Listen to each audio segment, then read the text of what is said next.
Hello everyone, welcome to all. स्वागत है आप सभी का। मैं सुशांत पांडे आप सभी का एजुटेरिया परिवार में स्वागत करता हूं। तो सभी लोग जुड़े हो मुझे कंफर्म कर दे, ऑडियो वीडियो क्लियर है। फटाफट मुझे सभी लोग बताएं भाई कि ऑडियो वीडियो क्लियर है। चलिए, वॉइस क्लियर है, सब कुछ क्लियर है। चलिए आ जाइए। ओके, चलिए भैया। आर्मी जी, प्रिंस, ठीक है, प्रिया, शानू, चलो भैया ठीक है, आ जाओ। चलो प्रकाश, चलिए भैया। तो सभी लोग आइए, फटाफट हम स्टार्ट करते हैं। ठीक है, जो आ गए ठीक है, जो नहीं आए कोई बात नहीं। हम फटाफट अपने जो सीरीज हम कंटिन्यू कर रहे हैं डे 5 उसको हम स्टार्ट करते हैं। ठीक है, चलिए। तो आज हमारा ये जो लेक्चर है ये आपका क्लास 6 का 5वां लेक्चर है और आज आपकी क्लास 6 कंप्लीट हो जाएगी। तो सेशन को ज़्यादा से ज़्यादा शेयर करिएगा, जो नए बच्चे हैं सब्सक्राइब करेंगे। ठीक है, अच्छा लगे तो लाइक करिएगा, बिल्कुल। अच्छा, ये आपकी आज आपकी क्लास 6 कंप्लीट हो जाएगी। कल से आपकी क्लास 7th चलेगी। तो क्लास 7th में भी आप लोग एकदम थोड़ा रिवाइज करके आया करिए। ठीक है, गुड इवनिंग, गुड इवनिंग। आइए, ये आपके भैया खाकी 4.0 बैच मात्र 999 रुपए का। ठीक है, पहले हम लोग प्राइस 1499 रख रहे थे, लेकिन फिर ये हुआ कि भैया बच्चों को डिस्काउंट याला ये सब कहने के ये डिस्काउंट है इतने का कोई मतलब नहीं। आपको सीधे सीधे हम लोगों ने एक प्राइस रख दिया 999। ठीक है, तो इसलिए कि भैया वो पता चला लिखो फिर सर डिस्काउंट दिया, ये तो एक माहौल बनता है ना, इससे बढ़िया सीधे सीधे हमने दे दिया भाई। ठीक है, और आपको पता है ये 25 से स्टार्ट हो जाएगी ये क्लासेस। आपको लॉन्चिंग नहीं देखा था क्या आप लोगों ने? ठीक है, यहाँ देखिए आपको लिखा भी होगा 25 अगस्त, देखियो लिखा होगा। ठीक है, तो भैया मेरे बाबू 25 अगस्त को ये क्लास स्टार्ट हो जाएगी। एकदम ज़बरदस्त तरीके से आप लोग जुड़ते जाइए। ठीक है, चलिए आप ऐप इंस्टॉल कर लीजिएगा। यहाँ पे 1 डे क्लासेस का आपको सेक्शन दिखेगा, वहाँ पे ये देखिए खाकी 4.0 बैच, यहाँ आप बाय नाउ पे जाके जुड़ सकते हैं ये आपके एप्लीकेशन पे। ठीक है, चलिए। प्रियंका पांडे जी, आपका भी नाम ले लिया। ठीक है सर, कब से ये क्लास? बेटा 25 से। अब आइए हम लोग क्वेश्चन करते हैं। हाँ, कोई भी समस्या हो तो आप इस पे जो है कॉल कर सकते हैं, क्योंकि कभी कभी ऐसी भी समस्या आती है कि जब आप पेमेंट करते हैं तो होता नहीं है। बहुत से बच्चों की मैं देख रहा था लगभग संडे के दिन, संडे मतलब कल था ना, हाँ, संडे के दिन लगभग बहुत से बच्चों का मतलब पेमेंट नहीं हो पा रहा था। जो हमारे टेलीकॉलर टीम थी, मतलब आप जिस पे इस नंबर पे कॉल किए होंगे, ठीक है, तो बहुत से बच्चों की क्वेरी आई थी। तो जो नहीं हो रहा था अब वो सही हो गया है, आप जाके पेमेंट कर सकते हैं। ठीक है, चलिए अब इधर आइए। आपका 2 होमवर्क मैंने दिया था। ठीक है, आशा करता हूं आप ये 2 होमवर्क कर लिए होंगे। बहुत से बच्चों का कमेंट भी आया था, अच्छा लगता है। ठीक है सर, निम्नलिखित में से कौन सी गति को आवर्त गति कहा जाता है? आवर्त मतलब सब पीरियोडिक मोशन। चलती हुई कार भैया ये है, आपको इसे वो कहते हैं, क्या कहते हैं सर? रेक्टिलिनियर मोशन के नाम से जानते हैं, गलत हो गया। घड़ी के पेंडुलम की गति सर ये पीरियोडिक है, बिल्कुल सर, ये आपके पीरियोडिक गति कही जाएगी। ठीक है, आइए, क्लियर। अच्छा, अब यह क्या पूछा गया था? हाँ ठीक है, चलो आगे बढ़ते हैं। Sir, the flow of electric current in a circuit occurs due to, क्यों होता है सर? पोटेंशियल डिफरेंस के कारण होता है, तापमान में वृद्धि के कारण नहीं होता, प्रकाश की तीव्रता नहीं, पोटेंशियल डिफरेंस। और किधर से सर? आपके high to low potential, high to low potential के तरफ। ठीक है, ये पॉइंट आप 2 याद रख लीजिएगा। अब हम चलते हैं अपने क्वेश्चंस के तरफ। ठीक है, चले। सर जी क्लास बहुत डिस्टर्ब कर रहा है, तो प्रकाश बेटा तब मत देखो भाई। अगर क्लास आपको डिस्टर्ब कर रहा है तो आप मत देखिए बेटा। ठीक है, ये क्लासेस आपकी लगभग 60 दिन का टारगेट है, जिसमें से आज आपका 5वां दिन है। आपके लगभग 50-55 दिन और ये क्लासेस आपकी चलेंगी। ठीक है, चलिए भैया, जो है वही रहेगा, कुछ जो जो चलेगा वही चलेगा। आइए इधर देखते, थोड़ा क्वेश्चन को समझते हैं। आइए, पूछा गया है ड्यूरिंग अ सोलर एक्लिप्स, मतलब जब आप सूर्य ग्रहण के समय सूर्य को सीधे नग्न आंखों से देखना अत्यधिक हानिकारक माना जाता है, क्योंकि अल्ट्रावायलेट रेज होती हैं वो आपकी आंखों को नुकसान पहुंचा सकती हैं। ठीक है, खुश रहिए सभी लोग। अच्छा, और असुरक्षित माना जाता है, ठीक है, पुराने समय से। सूर्य ग्रहण को सुरक्षित रूप से देखने के लिए हम किस संयंत्र का उपयोग करते हैं? एनसीईआरटी में आपको ये दे रखा है। जब आप एनसीईआरटी पढ़ते हैं, ठीक है, तो आप जब एनसीईआरटी पढ़ते हैं तो आपको ये चीज़ पता होगा कि होता क्या है कि जैसे एक ही डब्बा है मान लीजिए, ठीक है, इसमें एक छेद होता है, इस छेद से आप देखते हैं। ठीक है, इस छेद से क्या होता है, इस छेद से प्रकाश जाता है, उस छेद से आप देखते हो उसे बेसिकली पिन होल कैमरा कहते हैं। ठीक है। अच्छा, अब इधर हम जब बात करते हैं, जब हम इधर बात करते हैं, ठीक है, पिन होल कैमरा के लिए, ठीक है, तो हम ये कहते हैं कि सर देखिए, जैसे मान लीजिए ये सन है, समझिएगा, ये सन है, ये आपका अर्थ है, लगता कब है, जब बीच में भैया क्या होता है सर, मून आ जाता है, तब आपका सूर्य ग्रहण लग जाता है। ठीक है, तब आपका सूर्य ग्रहण लग जाता है। होता क्या है भैया, ये पृथ्वी पे जो है भैया, सूर्य के यहाँ जो है ये वाला हिस्सा इतना, तो भैया ये सिर्फ इतना दिखेगा, बीच वाला हिस्सा ही गायब होता है जब पृथ्वी से आप देखते हैं, क्योंकि बीच में चंद्रमा आ जाता है। इसको हम पिन होल कैमरे से देखते हैं, जो सूक्ष्मदर्शी कमरा होता है, डार्क रूम को बेसिकली हम एक कहते हैं पिन होल कैमरा। इससे हम एक नाम बोलते हैं, पिन होल कैमरा के नाम से हम इसे जानते हैं। ठीक है, कभी कभी आपने ऐसा भी देखा होगा, इसको देखने के लिए मैं आपको एक और आसान तरीका बताता हूं। आप क्या करिए, आप एक कोई भी डब्बा ले लीजिए, कोई एक गत्ता ले लीजिए, गत्ते में एक आप होल करिए, ठीक है, और जिस वस्तु को देखना है, ठीक है, उसको वो वस्तु लाइट में होनी चाहिए। तो आप क्या करेंगे, जब उस कैमरे को ऐसे रख के उस छोटे से छेद को करके आप जब उसे ढक देंगे चारों तरफ से, एक ब्लैक कपड़े से उसको ढक दीजिए, उसके बाद जब उसमें से देखेंगे ना, वो वस्तु आपको बिल्कुल बड़ी दिखाई देगी, बहुत ही क्लियर दिखाई देगी, जब वो वस्तु धूप में रखिए तो। ठीक है भैया, अब देखो भैया, ये ठीक है, ये हमारा काम नहीं है बेटा, ठीक है, जो ये कॉलिंग टीम है ना, आप उस पर कॉल कर लीजिए, ठीक है, वो आपको सारी चीज़ें बता देंगे। ठीक है बेटा, ये हमारा काम नहीं है। ठीक है, अगर ऐसा कोई पॉसिबिलिटी होगी तो बिल्कुल वो आपको बता दिया जाएगा, इसके लिए आप एकदम निश्चिंत रहा करिए। ठीक है, चलिए, यहाँ गरीब अमीर की बेटा बात नहीं होती है। ठीक है, यहाँ अगर पॉसिबिलिटी होगी तो आपको बता दिया जाएगा। और गरीब अमीर क्या लगाए रहते हो यार, मैं देखता हूँ तुम लोग ना गरीब और अमीर लगाए रहते हो। ठीक है, ये अच्छी बात नहीं होती है। ठीक है, चलिए, ये अच्छी चीज नहीं होती, ये सब नहीं कहना चाहिए। आइए, अच्छा सर, निम्नलिखित में से कौन सी एक वस्तु दर्पण नहीं है, बल्कि यह किसी अन्य प्रकाश स्रोत के पास के कारण चमकती है? मतलब दो चीजें होती हैं, एक होता है लूमिनस ऑब्जेक्ट, एक होता है नॉन लूमिनस ऑब्जेक्ट। ठीक है, एक होता है लूमिनस, एक होता है नॉन लूमिनस ऑब्जेक्ट। मतलब सर, एक होता, जैसे देखो समझो, एक होता है लूमिनस। अब ये क्या होते हैं सर? सर लूमिनस के पास अपना सर खुद का प्रकाश होता है। किसका भैया? सर खुद का प्रकाश होता है। ठीक है, आइए, अच्छा, और एक क्या होता है? ठीक है, मैं अब एक होता है नॉन ल्यूमिनस। नॉन ल्यूमिनस क्या होता है भैया? सर इसके पास अपना खुद का प्रकाश नहीं होता, ये दूसरे के मदद से क्या करता है सर, ये प्रकाश लेता है। ठीक है, इन्हें हम नॉन ल्यूमिनस ऑब्जेक्ट कहते हैं। ठीक है, ये ध्यान दीजिएगा। ठीक है, प्रकाश भैया, अब मैं तुम्हें भैया समझाना मुश्किल है आप लोगों को। ठीक है, सारी चीज़ें डिस्कस हो चुकी है, तो बार बार उस चीज़ पे हम डिस्कस नहीं करेंगे, हम अपने क्लास को करते हैं।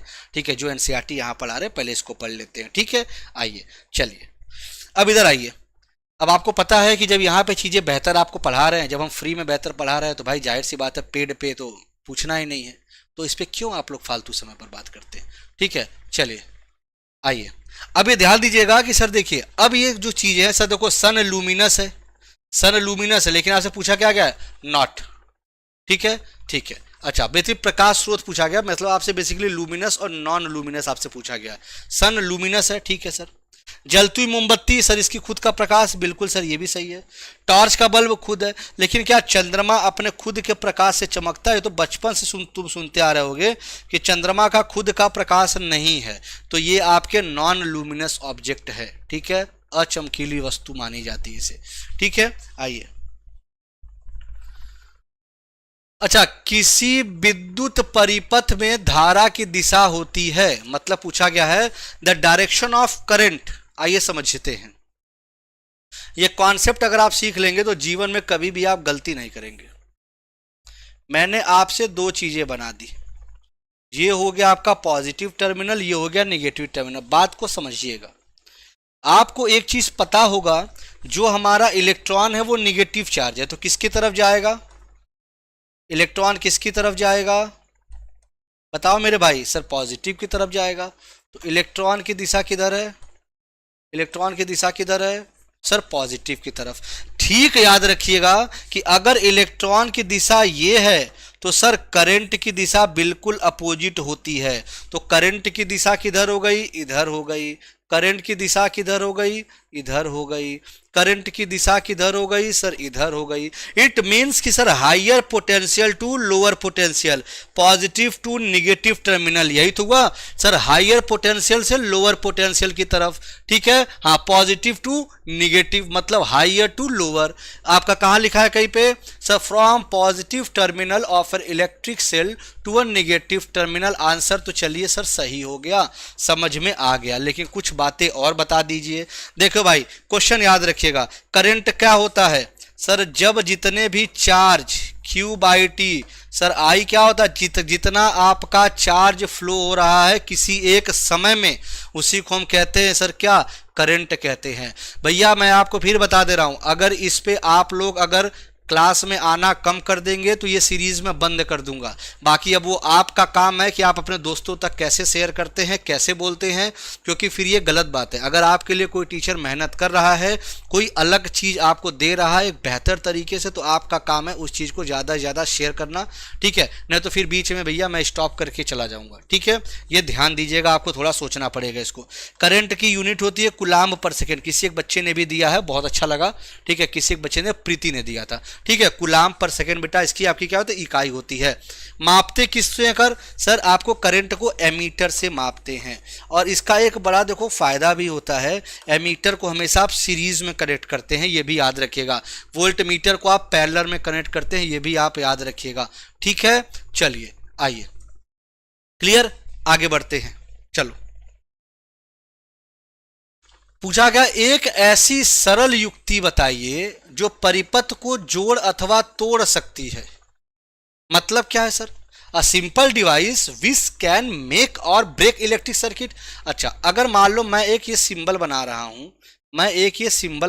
हूं, अब ये किस चीज का सिंबल है, तो आपसे रेलवे में क्वेश्चन ही आता है बेसिकली, ठीक है। तो जब अगर हम बात करते हैं तो सर देखो, आज एक बच्चे ने यहाँ पे बोला है गैल्वेनोमीटर, तो बेटा ये मैं आपको बता दूं, गैल्वेनोमीटर क्या करता है, बेसिकली करंट की जो दिशा है उसके बारे में बताता है। पहला याद रखिए, गैल्वेनोमीटर की उस करंट की दिशा होती है, और बहुत ही छोटे करंट के बारे में बताता है, 10⁻⁻⁶ एम्पियर के बारे में ये बताता है, मतलब बहुत छोटे करंट के बारे में ये आपको बताता है, ठीक है।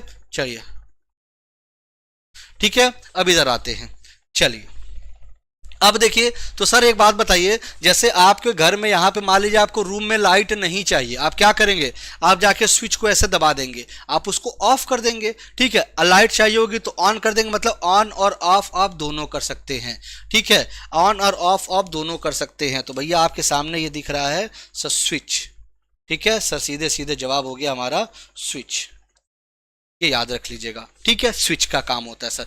फ्यूज की बात करते हैं सर, फ्यूज किसका होता है सर, ये आपके लेड और आपके सर टिन का बना होता है, लेड और टिन का बना होता है, जिसे हम कहते हैं भैया पीबी और प्लस एसएन का बना होता है, पीबी प्लस एसएन का बना होता है। अच्छा सर, ये तो मान लीजिए हमें समझ में आ रहा है। इसका हमेशा मेल्टिंग पॉइंट कम होता है, हमेशा इसका मेल्टिंग पॉइंट कैसा होता है सर, ये आपका कम होता है, ठीक है। अच्छा, एक चीज और, जो सोल्डर होता है, सोल्डर जो टाका लगाने वाला, ठीक है, तो टाका में भी यही होता है, जो सोल्डर होता है, ठीक है, सोल्डर जो टाका होता है, ठीक है, उसमें भी आपके लेड और टिन ही होता है, ये भी पॉइंट आप थोड़ा सा याद रखिएगा। बल्ब में क्या होता है, बल्ब में बेसिकली आपके टंगस्टन का इस्तेमाल होता है, ठीक है, टंगस्टन का होता है, इसका मेल्टिंग पॉइंट बहुत ज़्यादा होता है, टंगस्टन की साइन होता है W होता है, ठीक है, ये भी पॉइंट आपको याद रख लेना है, ठीक है। हाँ, क्लियर। चलिए, अरे भैया अब इतनी बड़ी बात मत बता दो भैया, ठीक है, रोनी, ठीक है, अरे ऐसा नहीं बेटा, ठीक है, ऐसा नहीं भैया, अब तो हम तो भैया आप लोगों से भैया जुड़े हुए हैं बस, ठीक है। आइए, वह उपकरण जो रासायनिक ऊर्जा को विद्युत धारा में बदलती है। बहुत प्यारा क्वेश्चन। देखिए, यहां पे बहुत से बच्चों को समस्या एक आती है, ठीक है, यहां पे एक बच्चों को बहुत समस्या आती है, ठीक है, याद ध्यान रखिएगा सर। वह उपकरण जो रासायनिक ऊर्जा को विद्युत ऊर्जा में बदल रहा है, मतलब रसायन को विद्युत में, सर ये तो देखो सर आपका इलेक्ट्रिक सेल है, सोचना ही नहीं है, ठीक है। लेकिन यहाँ पे कुछ चीजें आपसे पूछी जाती हैं। ट्रांसफार्मर क्या करता है सर, ट्रांसफार्मर का काम होता है स्टेप अप, मतलब सर वोल्टेज बढ़ाना, ठीक है, और सर स्टेप डाउन का मतलब आपका step up step down, voltage बढ़ाना और घटाना इसका सर कार्य होता है। ठीक है चलिए। अरे भैया अभी करा रहे हैं, कर लो, ठीक है। हाँ बिल्कुल बिल्कुल शुभम, ठीक है चलिए। अच्छा ठीक है रोनी बेटा आइए। अब इधर ध्यान दीजिएगा सर, मोटर। अच्छा यहाँ पे कॉन्सेप्ट बताएं बताएं, मजा आ जाएगा। जीवन है भूलना मत। बाकी मैं आपको जब इंटर वाला पढ़ाऊंगा तो वहां मैं समझाऊंगा, लेकिन यहाँ पे बहुत मजा आ जाएगा। देखिए आइए समझिए। मोटर, जो घर में तुम्हारा मोटर है वो क्या करता है? बिजली तुमने जलाया, पानी उठा के टंकी में भर दिया, मतलब सर इलेक्ट्रिकल को क्या करता है? सर इलेक्ट्रिकल को मैकेनिकल में बदल दिया। अब हिंदी वाले बच्चे कहेंगे सर हिंदी में बताओ। सर विद्युत को यांत्रिक में बदल दिया। अब मुझे उम्मीद है कि तुम समझ चुके होगे कॉन्सेप्ट, कि जैसे मोटर चलाए, बिजली दिए, पानी भर गया टंकी में, मैकेनिकल सपोर्ट उसको मिल गया। ठीक है अच्छा, हाँ बिल्कुल बहुत अच्छे आइए, ठीक है। हाँ हाँ, ट्रांसफार्मर केवल एसी पे कार्य करता है। बहुत अच्छे बेटा, ठीक है। जो भी नाम है देव, बहुत अच्छे बेटा, वेरी गुड, ठीक है। चलिए चलिए ठीक है। हाँ अब इधर आइए। अब सर जब जनरेटर की बात करते हैं, या कभी जीवन में आपसे ये कह दे भैया डायनेमो, तो जब आप जनरेटर चलाने जाते हो तो हैंडल मारते हो, ठीक है। हैंडल जब मारोगे मतलब मैकेनिकल एनर्जी दे रहे हो, और घर में तुम्हारे लाइट आ जा रही है, मतलब रटो मत कभी जीवन में, ठीक है। क्या कर रहे हो तुम भैया मैकेनिकल दे रहे हो, ये मैकेनिकल तुम्हारे इलेक्ट्रिकल में बदल जा रहा है, मतलब यांत्रिक तुम्हारे विद्युत में बदल जा रहा है, ठीक है। अच्छा एक चीज और, तो सर ये बताइए दोनों फ्लेमिंग के कोई नियम पे काम करते हैं? सर फ्लेमिंग का बाएं हाथ का नियम या दाएं हाथ का नियम जीवन में नहीं भूलोगे, कैसे सर? सर देखो मेवालाल, ये हो गए सर मेवालाल, मतलब सर ये आपका जो मोटर हो गया वो किस पे काम कर रहा है? लेफ्ट हैंड रूल पे, लेफ्ट हैंड थंब रूल। और सर दूसरा हो गए घासीराम, ये हो गए सर घासीराम। ये घासीराम का मतलब सर ये हो गया राइट हैंड रूल। और ये क्या हो गया sir? Generator, generator sir right hand rule पे घासीराम, ठीक है। और मेवालाल, ये नाम याद रख लेंगे, जीवन में नहीं भूलेंगे, ठीक है। चलिए बिल्कुल याद रख लीजिएगा, ठीक है। हाँ मोटर लेफ्ट हैंड, ये कहानी आगे कभी, क्योंकि पेपर में आएगा, बच्चा गलत कर देता है। सेशन को लाइक तो करो यार, इतना मतलब तुम लोग कहना पड़ता है। आ जाओ चलो अगले क्वेश्चन पे आओ। निम्न कथनों पर थोड़ा सा विचार कर लीजिए, ठीक है। विद्युत सेल का आविष्कार थॉमस एल्वा एडिसन ने किया था। अरे सर ये तो मैं नया चीज आज सुन रहा हूं। विद्युत बल्ब के आविष्कारक आपके ओल्सांद्रो वोल्ट है। नहीं सर, देखिए देखिए सर, इन्होंने उल्टा कर दिया है। इन्होंने क्या किया है सर? इन्होंने उल्टा स्टेटमेंट लिख दिया है, ठीक है। इनको क्या कहना चाहिए था? इनको कहना चाहिए था सर विद्युत बल्ब का थॉमस एल्वा एडिसन थे, जो कि इसका आविष्कार इन्होंने लगभग 1879 में किया था, ठीक है। चलिए क्या हो गया, ठीक है। अरे फिर वही बात, किताब रखे हो क्या भैया? अरे किताब जो रखे हैं महाराज उसको साइड रखिए, पहले इसको पढ़ लीजिए अच्छे से, ठीक है। 6 से 12 बैच ला दीजिए बहुत जल्द ही बेटा। आपको ना पूरी एनसीईआरटी बाइलिंगुअल आपको जल्द ही, ठीक है। एक समय आएगा जब मैं आपको वो भी दे दूंगा, टेंशन ना लो, ठीक है। चलिए अब इधर आइए। तो सर विद्युत सेल क्या नाम है सर? इनका नाम है वोल्टा। क्या नाम है सर? वोल्टा। सर इसका जो आविष्कार लगभग मेरे जो याद आ रहा है लगभग 1800 के आसपास हुआ था, ठीक है। 1800 के आसपास, एग्जैक्ट डेट नहीं पता, ठीक है। लगभग 1800 के आसपास, ये डेट भैया याद करके रखना क्या मुझे, ठीक है। दूसरा विद्युत बल्ब, देखो कॉन्सेप्ट को ज्यादा फोकस करिए हमेशा, ठीक है। विद्युत बल्ब की बात करते हैं तो सर एल्वा एडिसन ने किया था, ठीक है सर। कब किया था सर? मेरे हिसाब से लगभग 1879 का समय था, ठीक है। लगभग आगे पीछे होगा, वो हल्का माइन्यूट आप देख लीजिएगा, ठीक है। तो क्या हो गया? दोनों के दोनों गलत हैं। तो सत्य कथन क्या है सर? दोनों नहीं है, न तो एक न तो दो, सीधे सीधे। देखो कितना आसान क्वेश्चन दिया एनसीईआरटी में, ठीक है। आइए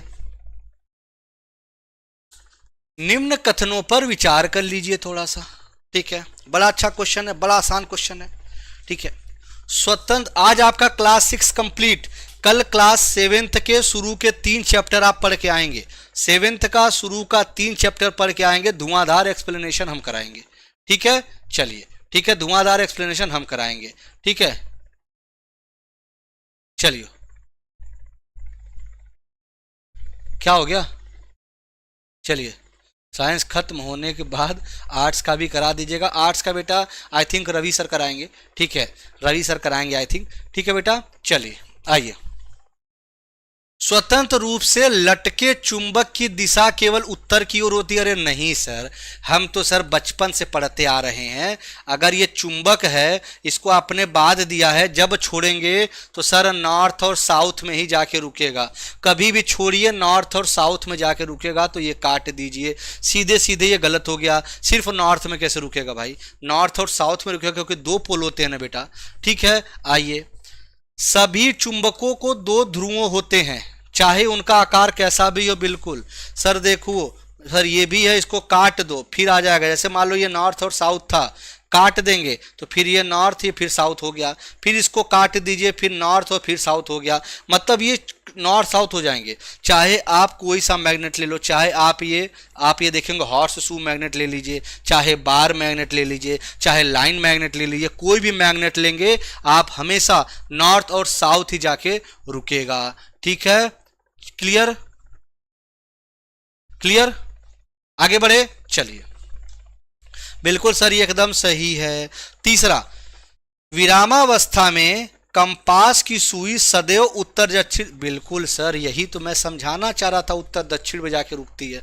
तो ये भी आपका कथन सही है। क्वेश्चन क्या पूछा गया है, सही कथन। तो सर सही कथन दूसरा और तीसरा है। ठीक है, दूसरा और तीसरा है। अभी तो ये 12th में तो पूरा इसी की पूरी कहानी आपको मिलेगी। अभी तो बड़ा मजा आएगा जब 12th वाला पढ़ोगे ना, बहुत मजा आएगा। ठीक है, अच्छा एक क्वेश्चन और भी याद रखिएगा। मैग्नेट से एक क्वेश्चन बड़ा अच्छा पूछा जाता है, बहुत ही फेमस पूछा जाता है। ठीक है, कि जो आपके लाइंस होती हैं, मैग्नेटिक लाइंस होती हैं, ठीक है, अगर ये नॉर्थ है ये साउथ है, तो ये याद रखिएगा बाहर की तरफ किधर जाती हैं सर, नॉर्थ से साउथ जाती हैं। बाहर की तरफ किधर जाती हैं सर, नॉर्थ से साउथ जाती हैं। लेकिन अंदर की तरफ किधर से जाती हैं, ये अंदर की तरफ किधर से जाती हैं सर, साउथ से नॉर्थ जाती हैं। ये बड़ा इंपॉर्टेंट है, पूछा जाता है। मैग्नेट के अंदर साउथ से नॉर्थ, बाहर में नॉर्थ से साउथ जाती है।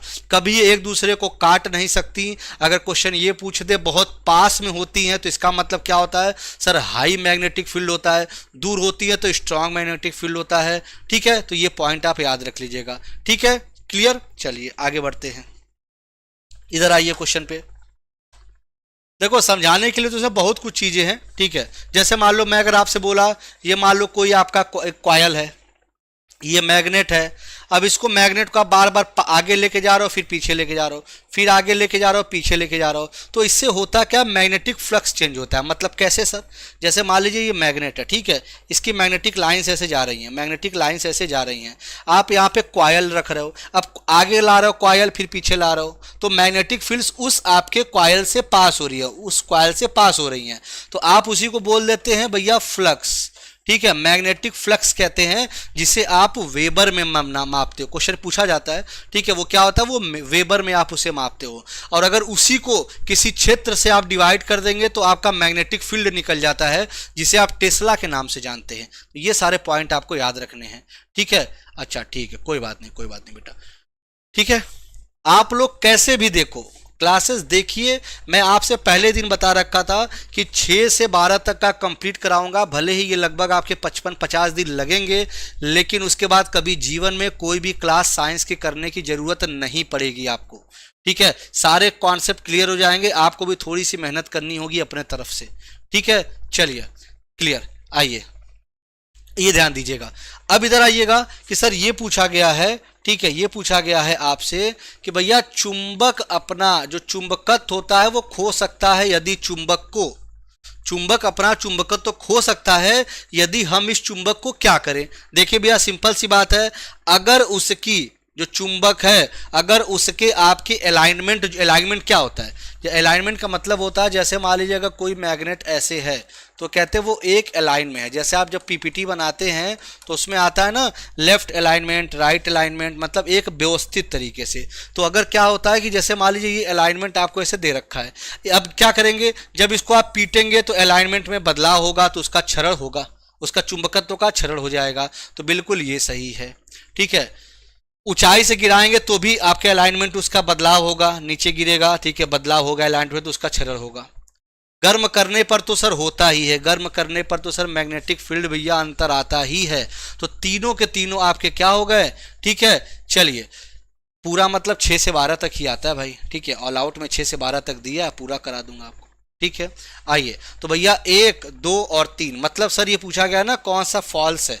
तो देखो सर, अगर मैं बोला जाए देखो सही है तीनों, कि can lose its magnetism if magnet is, मतलब ये मैग्नेटिज्म अपना खो देता है। तो सर बिल्कुल ये तीनों के तीनों सही है, लेकिन पूछा गया है कौन सा कथन गलत है। तो सर उपयुक्त में से कोई नहीं, सारे कथन सही हैं, इसीलिए क्या हुआ, उपयुक्त में से कोई नहीं, क्योंकि इन सभी तीनों की वजह से मैग्नेटिज्म अपना वो खो देता है। ये याद रखिएगा, अपना मैग्नेटिज्म खो देता है। क्लियर है। चलिए, तो भैया फॉल्स पूछा गया तो सब तीनों के तीनों सही हैं, तो फॉल्स कथन कैसे बताया जा सकता है, ठीक है। आइए देखो, which of the following is not a type of artificial magnet. देखो भैया, यहाँ पे आपको कुछ बताना जरूरी है मुझे, ठीक है। मैग्नेट भी दो प्रकार के होते हैं, एक होता है नेचुरल मैग्नेट। नेचुरल मैग्नेट से आपके क्वेश्चन पूछे जाते हैं। नेचुरल मतलब होता है प्राकृतिक, ठीक है। तो जो प्राकृतिक मैग्नेट होता है वो आपके Fe3O4 होता है, जिसे आप कहते हैं मैग्नेटाइट। मैग्नेटाइट कहते हैं। ये बेसिकली कहाँ पे देखने को मिलेगा सर, जो आपके बड़े बड़े चट्टान हैं इनकी, ये बेसिकली आपके चट्टानों में पाए जाएंगे, ठीक है। इनकी आप चट्टाने ही होते हैं, ये नेचुरल मैग्नेट होता है। Fe3O4 की बात करते हैं, ठीक है। चलिए, अगर हम बात करें कि सर ये बताइए आर्टिफिशियल मैग्नेट फिर क्या है। सर ये आर्टिफिशियल मैग्नेट क्या है, जितने भी आप ये देखिए, चाहे आपके हॉर्स, क्योंकि घोड़े के नाल जैसा दिखता है ये, हॉर्स शू मैग्नेट देखिए, चाहे आपका बार मैग्नेट देखिए, चाहे आपका स्फेरिकल मैग्नेट देखिए, देखा होगा ना एक स्फेरिकल मैग्नेट आता है, ऐसे खेलते हैं हम लोग, वो सब आर्टिफिशियल मैग्नेट के अंतर्गत आता है। इसमें भी दो तरह के मैग्नेट होते हैं, एक टेम्परेरी मैग्नेट होते हैं, एक परमानेंट होते हैं। आपको बहुत अच्छे से पता है, किसी भी सॉफ्ट आयरन को अगर आपको परमानेंट मैग्नेट बनाना है तो आपको बहुत अच्छे से पता है कि उसको उसके ऊपर से बहुत सारी आपके कॉइल्स लपेट दीजिए, कॉइल्स लपेट दीजिए। मतलब सर जब हम देखेंगे सोलेनॉइड, सोलेनॉइड क्या होगा, जितना आप तार लपेटेंगे उतना अच्छा मैग्नेट बनेगा, ठीक है। ये भी आपने पढ़ा होगा, ठीक है। तो सोलेनॉइड का कमाल है सर ये, ठीक है। चलिए, कोई बात नहीं, कोई बात नहीं बेटा, कोई बात नहीं, ठीक है। आज खत्म हो जाएगा क्लास 6, कल से 7th स्टार्ट हो जाएगा। आज आपका कंप्लीट 6 क्वेश्चन और बचे हैं, ठीक है, याद रखिएगा। तो ये सभी आपके क्या आर्टिफिशियल मैग्नेट के उदाहरण हैं सर। तो पूछा गया है नॉट अ टाइप, सर ये भी आर्टिफिशियल है, ये भी आर्टिफिशियल है, ये भी आर्टिफिशियल है। तो भैया ये सब है ना सर, ये है, ये है, ये है, तो सर मतलब सीधे सीधे हो गया उपयुक्त में से कोई नहीं। क्यों, अब देखो यही यही एनसीईआरटी का जो लैंग्वेज है, यही अगर आप पकड़ लिए तो आप धुरंधर हैं, नहीं तो फेल कर जाएंगे, ठीक है। चलिए, ठीक है, अरे कोई बात नहीं भैया, सब सब तैयार हो जाएगा, परेशान क्यों होते हो। अब देखिए वो जो आप बता रहे बेटा, वो 3 प्रकार के होते हैं। जैसे एक होता है फेरोमैग्नेटिक, जैसे आपके आयरन, कोबाल्ट और निकिल जैसे मटेरियल से।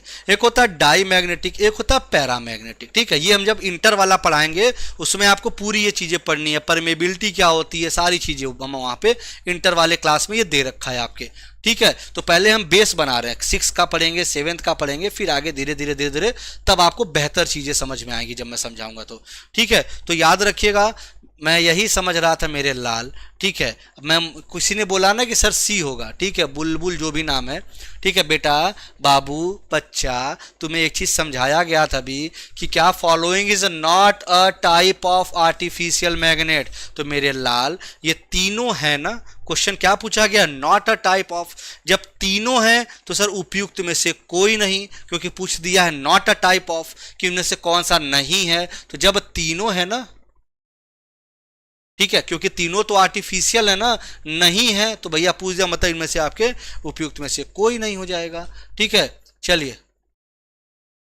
तुम लोग गायब, तुम लोग किस दुनिया में रहते हो। मैं तो पटना गया था भाई, अभी फ्राइडे सैटरडे तो मैं पटना में ही था, ठीक है। वहीं से सैटरडे को लॉन्चिंग हुई 15 अगस्त वाले दिन, आपने वीडियो में देखा होगा, मैं आपको वहीं दिखाऊंगा, पटना सेंटर पे गया था, ठीक है बेटा ठीक है। तो इसलिए क्लासेस आपकी नहीं हुई थी बेटा, ठीक है। हाँ चलिए,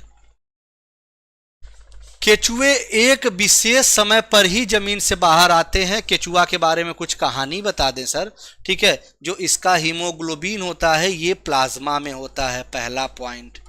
इससे हम, ये किस फैमिली का होता है सर, एनेलिडा फैमिली का होता है, ठीक है। एनेलिडा फैमिली का है तो कैसा होगा सर, ट्रिप्लोब्लास्टिक होगा, ठीक है। ट्रिप्लो का मतलब क्या होता है, याद रख लीजिएगा सर, ट्रिप्लोब्लास्टिक का मतलब होता है कि जब आपके भ्रूण अवस्था में होते हैं तो 3 लेयर होती हैं सर। इसमें सीलोम पाए जाते हैं, जो बीच वाली लेयर होती है, ठीक है। हार्ट के पास एक फ्लूइड उनमें भरा होता है, वो भी लेयर आपकी पाई जाती है, ठीक है, ठीक है, याद रखिएगा। अब तीसरा क्या होता है सर, सीलोमेट हो गया। अब ये अगर हम बात करें एनेलिडा तो आपको बहुत अच्छे से पता है सर, इसमें सेगमेंटेड बॉडी होती है सर। कैसे, जैसे इसमें जो 10वां 11वां हिस्सा होता है इसमें आपके टेस्टिस होते हैं, ठीक है। आपके 12वां 13वां जो होता है इसमें ओवरी होती है, ठीक है। इनको हम क्या कहते हैं सर, हर्माफ्रोडाइट कहते हैं, ठीक है। हर्माफ्रोडाइट कहते हैं मतलब मेल और फीमेल दोनों इसमें पाए जाते हैं, बाइसेक्सुअल जिसे कहते हैं आप। और एक और चीज बताएं, इनका जो एक्सक्रेटरी ऑर्गन होता है, जो इनका उत्सर्जी अंग होता है, उत्सर्जी अंग होता है, ये याद रख लीजिएगा, ये क्या होता है सर, नेफ्रीडिया होता है। क्या होता है, ये नेफ्रीडिया होता है, नेफ्रीडिया होता है, ठीक है, याद रख लीजिएगा। क्लियर, मैं आपसे सिर्फ इतना कहूंगा, ठीक है, ठीक है, मैं सिर्फ इतना कहूंगा, एक बार ये सीरीज देख लीजिएगा, जीवन में कभी साइंस पढ़ने की जरूरत नहीं पड़ेगी, बस इतना ही कहूंगा, बाकी आपकी मर्जी भाई, ठीक है। आइए अब इस पर कोई बहस नहीं करेंगे हम लोग, ठीक है, पढ़ाई सिर्फ करते रहेंगे, ठीक है। तो भारी वर्षा जब होता है तो क्या होता है, उसमें पानी भर जाता है, और जब पानी भर जाएगा तो केचुआ क्या होता है, बाहर आ जाता है, ठीक है। ये भी याद रख लीजिएगा, केचुआ बाहर आ जाएगा। क्लियर, आ जाइए अगले क्वेश्चन की तरफ। ये लीजिए, थोड़ा सा इसको हम बड़ा कर देते हैं, ठीक है। इस क्वेश्चन का, अब आइए, आपको किताब में ये क्वेश्चन दिए होंगे तो किताब में कहीं पे कोई समस्या आ रही होगी, ठीक है। लेकिन आइए आज इसको हम क्लियर कर देते हैं आपको, ठीक है। कौन सा सीरीज, अरे यही सीरीज महाराज, यही ऑल आउट वाली सीरीज। साइंस की पढ़ा रहा है ना तो बेटा, तो हम साइंस के बारे में ही बताएंगे ना आपको कुछ, ठीक है। क्लास 9 बजे स्टार्ट होती है। आइए अब थोड़ा सा समझिएगा, देखो अगर एग्जैक्ट देखा जाए तो जो जल चक्र हेतु आवश्यक क्या होता है, जब हम जल चक्र की बात करते हैं तो क्या जरूरी हो जाएगा, ठीक है, ये भी देखते हैं। या अगर सर ऐसे देखें, पौधों में श्वसन हेतु आवश्यक, तो सर देखो ये कार्बन डाइऑक्साइड होता है। मतलब हम सीधे कह सकते हैं सर, सी का तीसरा तो फिक्स हो गया, सी का तीसरा तो सर फिक्स हो गया, ठीक है। अब सी का तीसरा इसमें है नहीं, काट दीजिए। सी का तीसरा इसमें है नहीं सर, सी का तीसरा इसमें है नहीं। अब आते हैं, अब इसको समझते हैं, ठीक है, कि सर क्या ये सही है या फिर हो सकता है ये भी गलत हो, कोई बड़ी बात नहीं है। हो सकता है सर हमें ई ऑप्शन बनाना पड़ जाए, हो सकता है सर हमें ई ऑप्शन बनाना पड़ जाए, ये भी तो है ना, ठीक है। चलिए,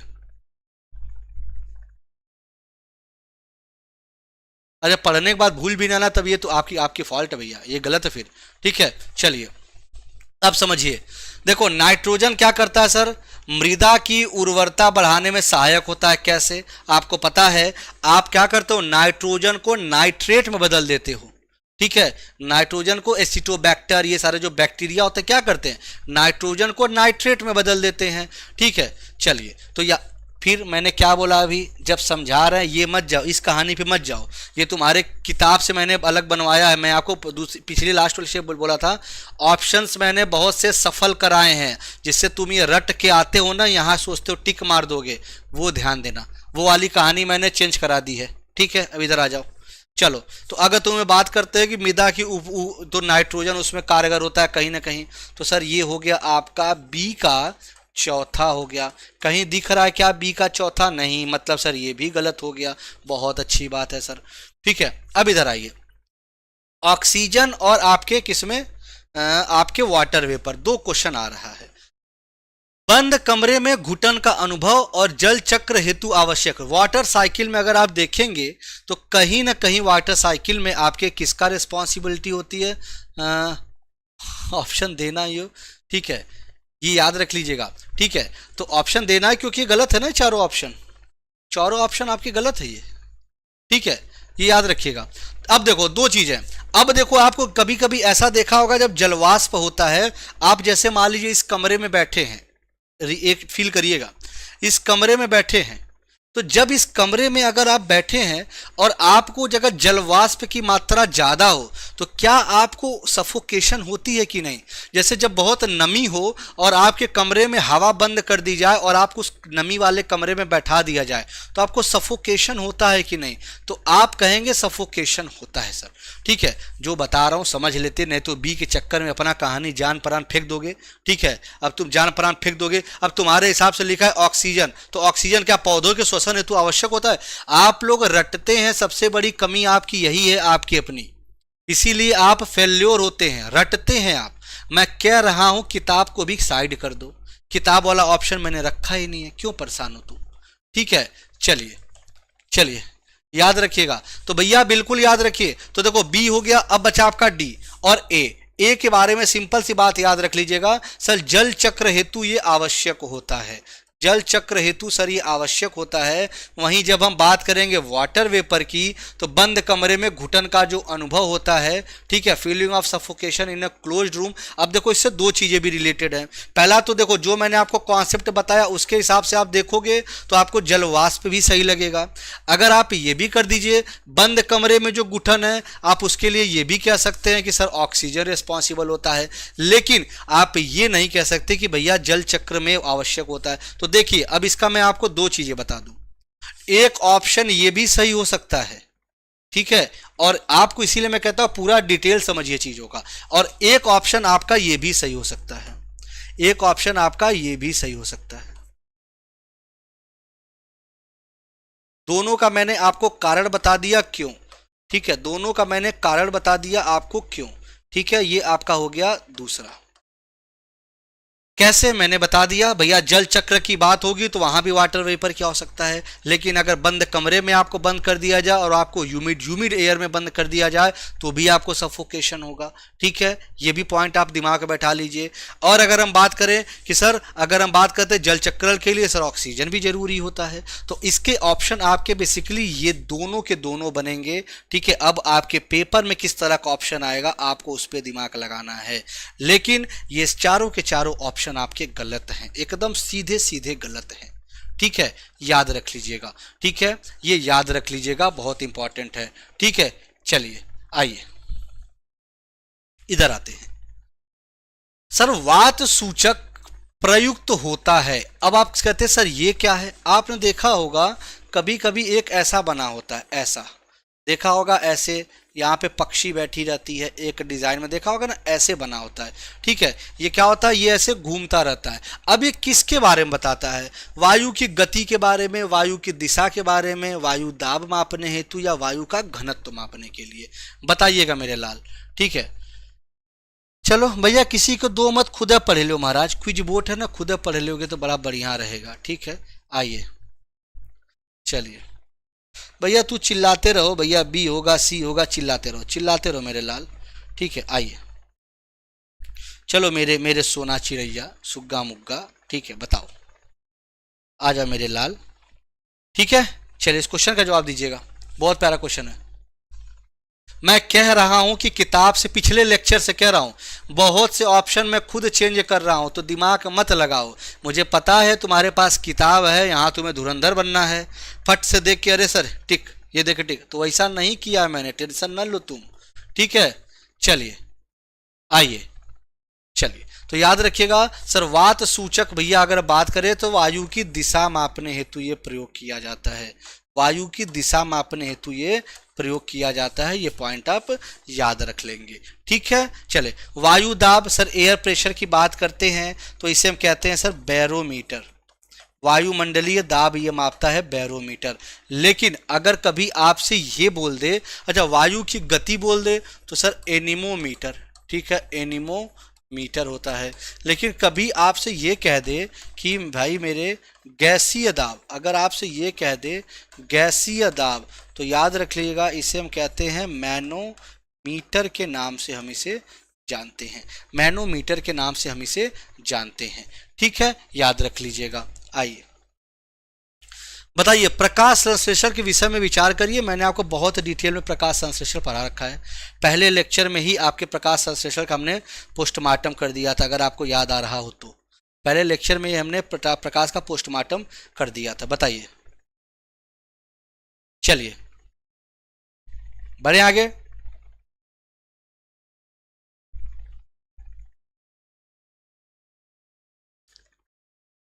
ठीक है भैया,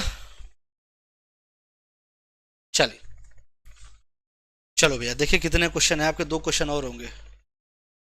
ठीक है, आपके 2 क्वेश्चन और होंगे। ठीक, चलिए प्रकाश संश्लेषण के विषय में मैंने आपको बहुत अच्छे से बताया था। देखो कुछ चीजें याद रखिएगा। ठीक है, कि सर ये प्रकाश संश्लेषण की जब भी बात आती है, क्लोरोफिल की बात आती है, तो इसमें 2 रिएक्शन होते हैं सर। लाइट रिएक्शन जो होता है जो क्लोरोफिल में, वो होता है आपके थैलाक्वाइड, ये पूछा जाता है थैलाक्वाइड, और इनके जो ग्रुप होते हैं उसे कहते हैं सर ग्रेना। यहाँ जो डार्क रिएक्शन होता है वो होता है स्ट्रोमा। सबसे पहले पानी का टूटना होता है, जो कि पानी का टूटना टूट के ऑक्सीजन का निर्माण कर देता है। ठीक है, चलिए नहीं मिला ही नहीं मुझे तो। हाँ, तो मैं वही तो कह रहा हूँ, आप किताब में ढूंढ रहे हो। ठीक है, मैं बोल चुका हूँ कि ऑप्शन मैंने खुद चेंज किया है। ठीक है, मुझे पता है, क्योंकि आप धुरंधर हो गए हो, आप किताब देख देख के टिक मारने का प्रयास करोगे। ठीक है, तो मैंने भैया कुछ अपना दिमाग लगा दिया है। ठीक है, आइए, तुम कहाँ कहाँ खेला खेलते हो बेटा, सब कहानी पता है, तुम्हारे मास्टर को सब पता होता है। ठीक है, चलिए लेट आए? अरे यार लास्ट क्लास थी 8 से 9, अभी स्टेट वाली क्लास चल रही थी, बिहार स्टेट वाली। ठीक है, तो 9 बजे भाई क्लास होती है, 9:05 पे आया हूं मैं। ठीक है, आइए, कंसीडर द फॉलोइंग स्टेटमेंट। भैया देखो, रिगार्डिंग फोटोसिंथेसिस, सर पौधे ऑक्सीजन का प्रयोग करते हैं। सर देखो, मैं अगर सही बोलूँ ना तो सर, अगर यहाँ CO2 रहता तो बड़ा अच्छा महसूस होता मुझे। ठीक है सर, ये O2 है, इसीलिए नहीं मानूंगा इसको मैं। पौधे ऑक्सीजन उत्सर्जित करते हैं, सर ये मैं कह सकता हूं कि पौधे ऑक्सीजन उत्सर्जित करते हैं। कहां से करते हैं सर? यही लाइट रिएक्शन से वाटर टूटता है और ऑक्सीजन बनाता है। ठीक है, जिसे फोटो, अच्छा एक चीज और एक क्वेश्चन आपसे पूछा जाएगा, फोटोलिसिस मतलब आपको पता है जो लाइट रिएक्शन में पानी टूट रहा है, फोटोलिसिस ऑफ वाटर, H2O टूटा और ऑक्सीजन दे रहा है, इसको हम क्या कहते हैं? फोटोलिसिस। किसकी वजह से होता है सर? ये होता है मैग्नीशियम मत मार देना, मैग्नीज के कारण। मैग्नीज इसमें इंपॉर्टेंट रोल प्ले करता है आपके पानी को टूटने में और ऑक्सीजन बनाने में, फोटोलिसिस। ठीक है, चलिए क्लियर। अच्छा, पौधे ऑक्सीजन उत्सर्जित करते हैं, बिल्कुल सर। तो यार असत्य कथन सर, केवल एक। कहाँ गया? केवल एक। ठीक है, केवल एक। क्लियर है? चलो, क्या हुआ सर? पेट वैसे पढ़ना है, चलो ठीक है। सोनू यार तुम लोग, अच्छा एक बात बताओ, मैं लास्ट में बोलूं एक बात, तुम लोग बड़े मूर्ख इंसान हो कुछ लोग। अब बोलो कैसे? अरे मूर्ख इंसान हो। अभी ये क्या था बेटा? ये कौन सा चैप्टर में पढ़ा रहा था बेटा? ये क्या, ये बायोलॉजी है? ये बायोलॉजी है मेरे लाल? ये बताना, ये क्या, ये बायोलॉजी था क्या? ये बायोलॉजी था क्या? मूर्ख इंसान, तुम्हें एक चीज समझ में नहीं आ रहा, तुम लोग को मैं क्या बोलूं? अब तुम लोग कहूंगा तो कहोगे सर आप ऐसे बोल रहे हो। ठीक है, आपको बुरा लग जाएगा। भैया मैं आपसे कह रहा हूं मेरे भैया, क्लास 6 का पढ़ा रहे हैं, आज खत्म हो जाएगा आपका, कल से 7th पढ़ाएंगे। तो भैया 6 हो, 7th हो, 8th हो, तीनों टॉपिक होते हैं, physics chemistry bio, physics chemistry bio, physics chemistry bio. अब इतना तो यार समझ लो। ठीक है, छोटे बच्चे हो क्या?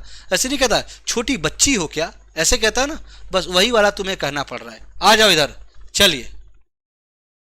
हाँ बिल्कुल, ये ध्यान देना पड़ेगा, कौन सा असत्य स्टेटमेंट है, केवल एक, ऐसे दिमाग लगाना पड़ेगा। ठीक है, इधर आओ, इस क्वेश्चन को पढ़ो। छोटा हो गया क्या? काफी छोटा हो गया क्या? आइए इधर आइए, चलिए अब इसको करिए। हवा कई गैसों का मिक्सचर है सर, बिल्कुल। Air is a mixture of many gases, बिल्कुल। जैसे सर अगर हम बात करें ऑक्सीजन कितना होता है, एक बार तो भैया यूपीपीसीएस में इसका एकदम एग्जैक्ट वैल्यू पूछ दिया था। यूपीपीसीएस एक बार एग्जैक्ट वैल्यू पूछ दिया गया था। ठीक है, हाँ बिल्कुल, ये तो है भाई। ठीक है सर, खत्म कीजिए, खाना भी बना।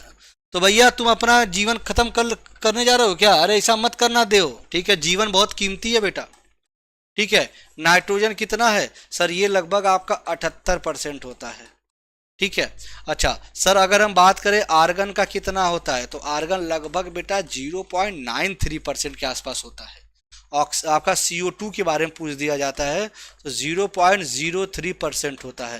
पहले इसकी संख्या 0.02% में काउंट की जाती थी, अब इसकी संख्या 0.03% से 0.04% होने लगी। ये भी ध्यान दीजिएगा, ठीक है। चलिए क्लियर। अच्छा तो याद रखिएगा कि सर देखो ये है oxygen supports burning and it's a part of required for, बिल्कुल सर ये सही है। ऑक्सीजन भैया सपोर्ट करता है जलने में, इसीलिए तो देखा होगा कि क्या करते हैं, जो बेकिंग सोडा है, बेकिंग सोडा का एसिड के साथ इस्तेमाल करके जो वो डब्बा नहीं आता है जिससे आप फायर एक्सटिंग्विशर जो होता है, बेकिंग सोडा का एसिड के साथ रिएक्शन करा के क्या किया जाता है सर, CO2 निकाला जाता है जिससे आग बुझ जाए, क्योंकि ऑक्सीजन से आग लगती है, इससे आग बुझती है, ठीक है।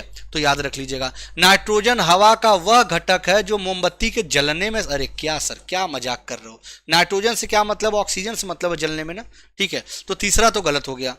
कार्बन डाइऑक्साइड हवा का एक छोटा लेकिन महत्वपूर्ण घटक है जिसका उपयोग पौधे प्रकाश संश्लेषण के लिए करते हैं, बिल्कुल सर एकदम 100% सही है सर। क्वेश्चन पूछा गया क्या, सही कथन पूछा गया ना, तो सही कथन का 1 2 4 1 2 4 1 2 4, ये लो, मजा आया।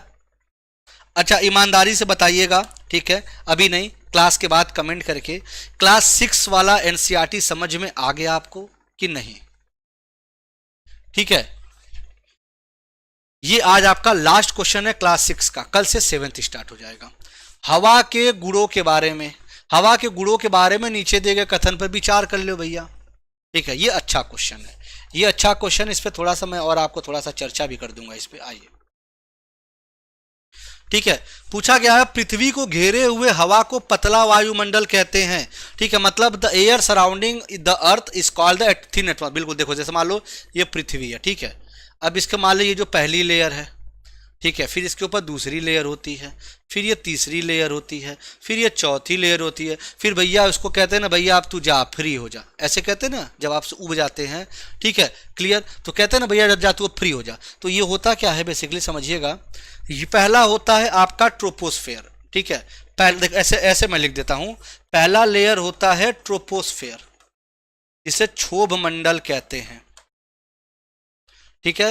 ये लगभग 0 से 18 किलोमीटर तक होता है, किसी किसी किताबों में आपको 0 से 12 किलोमीटर भी मिलेगा, ठीक है। तो लगभग एक इसका 0 से 18 का पैमाना आप समझ लीजिएगा, ठीक है, ये याद रख लीजिएगा, ठीक है, क्लियर क्लियर क्लियर। चलिए अब इधर आइए, दूसरा होता है सर स्ट्रेटोस्फेयर। स्ट्रेटोस्फेयर की बात होती है सर जिसमें हवाई जहाज, ओजोन लेयर, ये सारी चीजें, सर ये लगभग 18 से 50 किलोमीटर का होता है, ठीक है, जिसे हम कहते हैं क्या, समताप मंडल, समताप मंडल, ठीक है, ये याद रखें। तीसरा होता है सर कौन सा, मध्य मंडल, मेजोस्फेयर, मध्य मंडल कहते हैं, ये लगभग 50 से 90 किलोमीटर। अब मैं इसमें आपको एक, जैसे कोई सामान खरीदते हो या वीडियो देखते हो तो उस पर एक डिस्क्लेमर लिखा रहता है, ठीक है, एक डिस्क्लेमर लिखा रहता है, तो डिस्क्लेमर में मैं आपको बताना चाहता हूं ये आपको हर किताबों में अलग अलग पैमाना मिलेगा, तो एक मोटी मोटा पैमाना याद रख लीजिए कि सर 0 से 18 ट्रोपोस्फेयर, 18 से 50 स्ट्रेटोस्फेयर, मध्यमंडल मेजोस्फेयर मतलब 50 से 90, उसके बाद आता है सर आपका आयनोस्फेयर।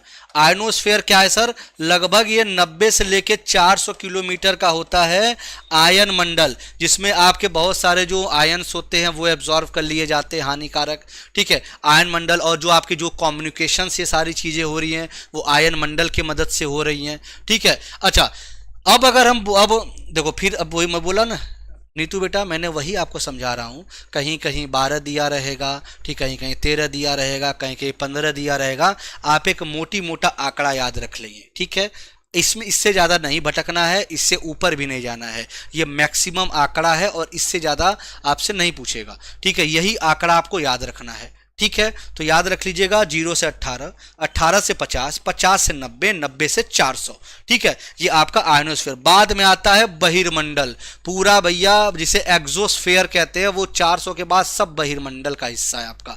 ठीक है, चलिए, ठीक है, हाँ बिल्कुल, मैं इसीलिए कह रहा हूं ना, ये आप एक रेंज याद रख लीजिए।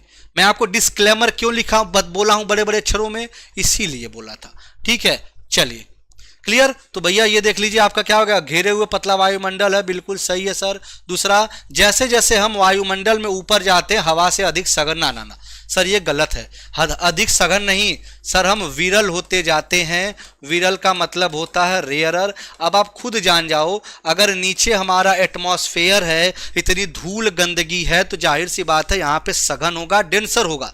ऊपर जैसे जैसे जाते जाएंगे तो क्या होगा सर, आपका जो विरल होता जाएगा हवा, और थोड़ा मौसम, ठीक है, याद रखिएगा ये विरल होता जाएगा। और भैया मेरे लाल, आप लोग 9 बजे जुड़ा करिए, 9:05 तक सभी आ जाया करिए। ठीक है, ये जब मन किया तभी चले आए। ठीक है, चलो भाई मान लो आपकी अपनी क्लास है, लेकिन फिर भी एक समय से आइए 9:05 तक। ठीक है, ये खत्म हो गया आपका आज का ये पूरा लेक्चर। आपका क्या पूछा गया था, करेक्ट, तो करेक्ट पूछा गया था, ऑप्शन नंबर केवल एक आपका सही है। ये रहा आपका कंप्लीट, मैंने आपको 6 वाली एनसीईआरटी करा दिया है। अब आपका 7th एनसीईआरटी बचा है। ठीक है, ये 2 आपके लिए होमवर्क है। वायु के घटकों के बारे में निम्नलिखित कथन पर विचार कर लीजिए। वायु के घटक की बात आपसे पूछी गई है। दूसरा, चुंबक के बारे में निम्नलिखित कथन पर विचार कर लीजिए। ये 2 क्वेश्चन आपके होमवर्क दिए गए हैं, ये दूसरा है आपका और ये आपका पहला है। इनका जवाब आपको देना है। ठीक है, और एक चीज और मैं जाते जाते आपसे कहूंगा, कल क्लास 7th का है। ठीक है, कल क्लास 7th का है। ठीक है, तो आप बिल्कुल पढ़ के आइएगा शुरू के 3 चैप्टर। ठीक है, शुरू के 3 चैप्टर आप पढ़ के आइएगा एक बढ़िया तरीके से। कल आपको 7th, जैसे जैसे हम आगे बढ़ते जाएंगे हमारे जो समझाना होगा वो बढ़ जाएगा। जैसे आपको जैसे 6 में है बेसिक चीज़ें थी, फिर भी हमने आपको एक बहुत बेहतर समझाया कि मतलब ज़्यादा से ज़्यादा समझा दो बच्चों को कि आगे पढ़ने में इनको समस्या कम रहेगी। ठीक है, जैसे जैसे हम कल आप 7th में जाएंगे एक्सप्लेनेशन आपके बढ़ते चले जाएंगे। ठीक है, क्योंकि जैसे जैसे आपको आगे पढ़ना है आपको सारी चीज़ें अपने में समेटते चलना है। ठीक है, तो बिल्कुल क्लास 7th कल आपको देखने को मिलेगा, तो एकदम तैयार रहिएगा। ठीक है, बढ़िया तरीके से। और जो बच्चे खाकी बैच में जुड़ना चाह रहे हैं भैया, वो बच्चे जाके जुड़ जाएं खाकी बैच में। ठीक है, ऑनली 999 आपकी फीस रखी गई है और बहुत ही खतरनाक तरीके से, मतलब हर चैप्टर आपको पढ़ाया जाएगा, उसके बाद आपको प्रैक्टिस क्वेश्चंस दिए जाएंगे। ठीक है, जिससे आपका क्या होगा, उस चैप्टर का वहीं पे सारी समापन हो जाएगा आपका। ठीक है, उस टॉपिक से रिलेटेड। और आपको बहुत अच्छे से बताया गया है कि इससे संबंधित आपको किताब भी एक दी जाएगी लास्ट में, इससे संबंधित आपको नोट्स भी दिए जाएंगे, वो सब आपको मिलेगा इस बार ज़बरदस्त तरीके से। ठीक है, जो बच्चे कह रहे हैं कि सर फीस थोड़ा कम कर दीजिए, इसके पीछे की आप चीज़ें देखिए, कितनी चीज़ें इस बार आपको दी जा रही हैं एक ज़बरदस्त तरीके से आपके तैयारी के लिए। ठीक है, चलिए, हाँ कमेंट करके जरूर बताइएगा। और हाँ, जो बच्चे ऐप इंस्टॉल नहीं किए ऐप इंस्टॉल करिए। आप यहाँ पे वनडे एग्जाम सेक्शन में जाके आप ये बैच परचेस कर सकते हैं। ठीक है, और रही बात भैया पीडीएफ नोट्स के लिए, आप एजुटेरिया क्लासेस से यहाँ जुड़ जाइए। अगर आप हमसे जुड़ना चाहते हैं, ठीक है, तो साइंस बाय सुशांत सर से टेलीग्राम ये चैनल है। ठीक है, यहाँ भी आप जुड़ सकते हैं। ठीक है, साइंस बाय सुशांत सर। ठीक है भैया, चलिए, तो यहाँ भी आप जुड़ सकते हैं हमारे साथ टेलीग्राम पे। मिलते हैं फिर, तब तक के लिए bye bye, thank you. Comment में आंसर तो जरूर दीजिएगा, मुझे ये जरूर बताइएगा कि क्लास 6 की एनसीईआरटी कंप्लीट हो गई, अब आपको कैसा लग रहा है। ठीक है, कैसा महसूस हो रहा है क्लास 6 को पढ़ के।